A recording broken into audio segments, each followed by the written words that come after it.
మీకు తెలుసు కదా నేను ఎంత మాట్లాడుతాను. నా లైన్ ఏంటంటే మీకు అర్థం కాదు. నేను ఎప్పుడన్నా బూతులు పెడతాను. ఏదో ఒకే ఒకసారి ఏదో కొడుకులారా ఒక పదం మాట్లాడాను ఒకే ఒకసారి. దానికి ఈ మధ్యన వాళ్ళు బాధపడుతున్నారు. ఇదివరకు నువ్వు బూతులు మాట్లాడామంటే కరెక్ట్ ఎప్పుడు మాట్లాడా? వైసీపీ వాళ్ళ నాయకులు, వాళ్ళ నాయకుడు, వాళ్ళ వ్యక్తులు ఏం మాట్లాడుతారో ఏం మాట్లాడారో విందాం. శ్రద్ధగా విందాం.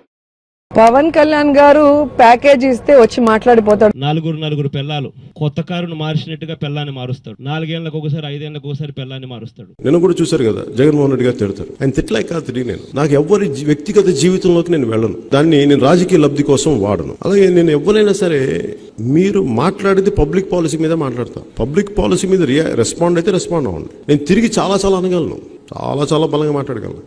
కాకపోతే దానివల్ల సమస్యలు పరిష్కారం అవుతాయి అంటే ఖచ్చితంగా పెట్టుకుంటాను. కాదే వ్యక్తిగతంగా మాట్లాడినప్పుడు ఆ సమస్యలు పరిష్కారం అవ్వవు. ఈ పెద్ద మనిషి 4 భార్యలు పెళ్లి చేసుకుంటాడు. 4 ఏళ్లకు ఒకసారి భార్యను మార్చేస్తాడు. ఈ పెద్ద మనిషి నిత్య పెళ్లి కొడుకు మాదిరిగా 4 ఏళ్లకు ఒకసారి భార్యను మారుస్తూ 4 భార్యను పెళ్లి చేసుకోవడం మగతనమా అని చెప్పి నేను అడుగుతా ఉన్నాను. ఇదే పెద్ద మనిషి పవన్ కళ్యాణ్. జగన్మోహన్ రెడ్డి గారిని అడుగుదాం అనుకుంటున్నా. నా పెళ్లిళ్ళ వల్లే రాష్ట్ర విభజన జరిగింది, నా పెళ్లిళ్ళ వల్లే అవినీతి జరిగింది, నా పెళ్లిళ్ళ వల్ల పాపం జగన్మోహన్ రెడ్డి గారు జైలుకి వెళ్ళి ఆ కూర్చోబెట్టి కేసుల్లో ఉన్నారు. ఏంటా మాట్లాడతారు మీరు? వైసీపీ నాయకులు ఏం పిచ్చిగా ఉందా మీకు? తమాషాగా ఉందా మీకు? ఏమో మాట్లాడేవాళ్ళు లేదంటే మీ ఇష్టానికి నోరు పేలుతా ఉన్నాయి. జాగ్రత్త, కొంచెం హోషియారుగా ఉండండి. ఇష్టానికి మేము పట్టానికి ఏం లేవు. కొత్తగా ప్యాకేజ్ పవన్ కళ్యాణ్ గారిని కూడా అడుగుతున్నా. అయ్యా పవన్ కళ్యాణ్ గారు, మీకు కూడా 3 భార్యలు, బహుశా 4, 5 పిల్లలు. నిన్న కూడా జగన్ రెడ్డి గారు మాట్లాడినప్పుడు, వైసీపీ నాయకుడు జగన్ రెడ్డి గారు మాట్లాడినప్పుడు నేను వారికి ఒకటే తెలియజేయడం జరిగింది. పార్టీలో ప్రతి ఒక్కరికి దయచేసి దీన్ని వ్యక్తిగతంగా చూడకండి దీన్ని. ఎందుకంటే ఇలాగ అందరం చేసి సమస్యని మనం పరిష్కరించాలి, ప్రజల సమస్యలు. అంతేగాని ఆయన అనేది వ్యక్తిగతంగా దానికి మీరు అందరూ స్పందించేస్తే సమస్య మరుగున పడిపోద్ది. దానికి దయచేసి నేను అందరినీ వారించాను. ఇది మా పార్టీ తాలూకు సంస్కృతి. వారి పార్టీ తాలూకు సంస్కృతి ఏంటంటే మీరు ప్రజలకి కష్టాలు ఉన్నాయంటే వ్యక్తిగతంగా తిట్టేయడం, మీద పడిపోవడం. మీరు అలా తిడితే మేము కూర్చోబెట్టి ఆ వల్ల మేము పడం. పోయినసారి వైజాగ్లో కూడా చెప్పాం.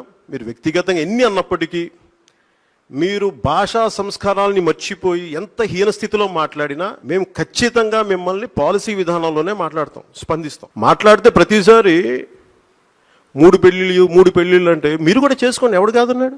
3 పెళ్ళిళ్ళు చేసుకున్నాడు, 3 పెళ్ళిళ్ళు చేసి దేనికి అంత బాధ? నాకే సరదా పడి చేసుకోవాలి, నాకు కుదరలేదు. ప్రతిదాన్ని మేము అడిగిందని సరిగ్గా స్పందించండి, ఒక పద్ధతిగా మాట్లాడండి. 151 మంది ఎమ్మెల్యేలు చెప్తాం. మీరు జగన్ రెడ్డి గారిని దృష్టిలో పెట్టుకుని చాలా రెచ్చిపోతున్నారు. అందరూ చాలా రెచ్చిపోయి మాట్లాడుతున్నారు. దృష్టిలో పెట్టుకోండి. పాము శివుడి మెడలో ఉన్నప్పుడే బాగుంటుంది, గౌరవిస్తాం. ఒక్కసారి జగన్ రెడ్డి గారి పరిస్థితి అటు ఇటు అయితే మీ అందరి దృష్టి అంటే కూడా ఆలోచించుకోండి. చాలా జాగ్రత్తతో ఆచితూచి మాట్లాడండి. మీరు ఎలా మాట్లాడితే భరించడానికి నేను తెలుగుదేశం పార్టీ కాదు, జనసేన పార్టీ, గుర్తుపెట్టుకోండి. చాలా బలంగా స్పందిస్తాం. ఒక వైసీపీ ఎమ్మెల్యే ఏం మాట్లాడారు మీరు?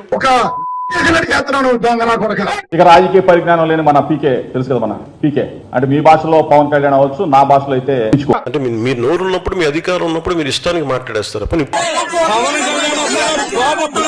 మీరు ఎంత మాట్లాడారు మీకు చెప్పగలరు, మీరు చెప్పాలి, వీడియోస్ పంపించాలి మీకు. పవన్ కళ్యాణ్ సైకో వెధవకి చెప్తున్నా, ఒరే సైకో వెధవా, నీకు ఒక ఆడపిల్ల ఉంది, ఆ పిల్ల పెద్దది అవుతుంది, గుర్తు పెట్టుకొని వెనక బతికే ఉంటాను, రక్త కన్నీరు పెట్టుకుంటావు, దరిద్రపు నా కొడక. ఆ డబ్సారి శ్రీశ్రీ గారు ఎలా బాధపడుతూ రాశాడో ఇలాంటి పవన్ కళ్యాణ్ లాంటి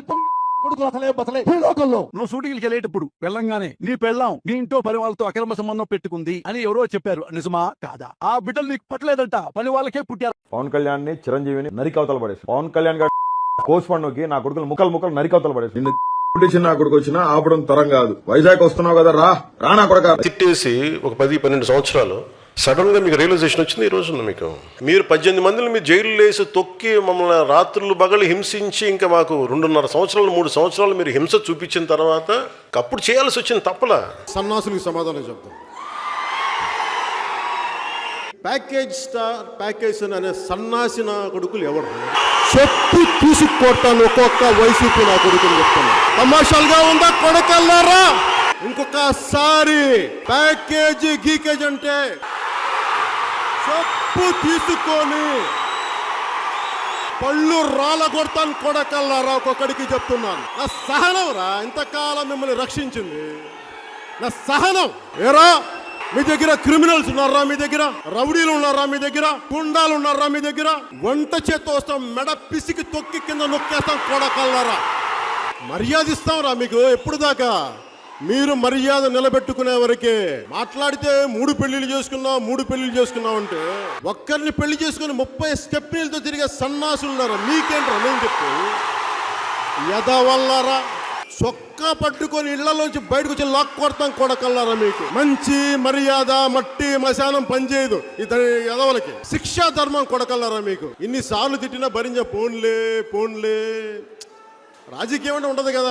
ఎదవాలంటే మళ్ళీ ఇంకొక చిన్న సవరణ. వైసీపీలో ఉన్న అందరని కాదు నా ఉద్దేశం. వైసీపీలో బూతులు తిట్టకుండా పద్ధతిగా ఉన్న వాళ్ళని వదిలేసి వారిని గౌరవిస్తూ బూతులు పంచాంగం తిట్టే ప్రతి కొడుక్కి ఇదే చెప్తున్నాను రా, గుర్తుపెట్టుకోండి. నుంచోబెట్టి తోలు ఓలుస్తా కొడకల్లరా. మీకు మీరు యుద్ధం చెప్పండి రా. రాడ్లా హాకీ స్టిక్కులా రాళ్లా ఒట్టి చేతిలా నేను దేనికైనా రెడీరా. ఎంత మంది వైసీపీ గుండా ఎమ్మెల్యే కొడుకులు వస్తారో ఛాలెంజ్ ఇస్తున్నాను కొడకల్లరా.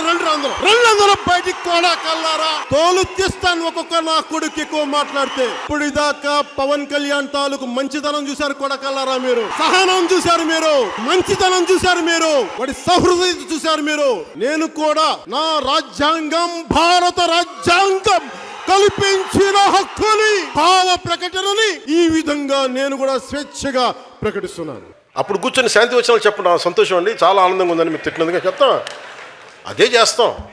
ఎరా నా కొడక ఏం సోదర్రా. మళ్ళీ పెళ్లి చేసుకోవడం మొదలు పెడితే ఒకసారి కాదు, 2 సార్లు కాదు, 3 సార్లు 4 సార్లు చేసుకోవడం మొదలు పెడితే ఈ దత్తపుత్రుడు ఇదే కార్యక్రమంగా పెట్టుకుని అమ్మాయిలను లోబర్చుకొని వారిని పెళ్లి చేసుకోవడం, 4 ఏళ్లు కాపురం చేయడం, మళ్ళీ వదిలేయడం, మళ్ళీ ఇంకొకరిని పెళ్లి చేసుకోవడం, మళ్ళీ వదిలేయడం. వారిలా నలుగురిని పెళ్లి చేసుకుని 4 ఏళ్లకు ఒకసారి భార్యను మార్చలేం. ఇప్పుడు 7 days ప్యాకేజ్ అని చెప్పి చెప్తున్నారు. ఈ రోజు ఈ ప్యాకేజ్ గా అమ్ముడిపోయి పిచ్చి కుక్క ఎవరో పవన్ కళ్యాణ్. ఈ రౌడీ మూకలకు కూడా చెప్తా ఉన్నాను, నేను చాలా హ్యాండ్స్ ఆన్ పొలిటికల్ లీడర్. గుర్తుపెట్టుకోండి, ఎంత పద్ధతిగా మాట్లాడతానో, ఎంత పాలసీ మేకింగ్ గురించి మాట్లాడతానో.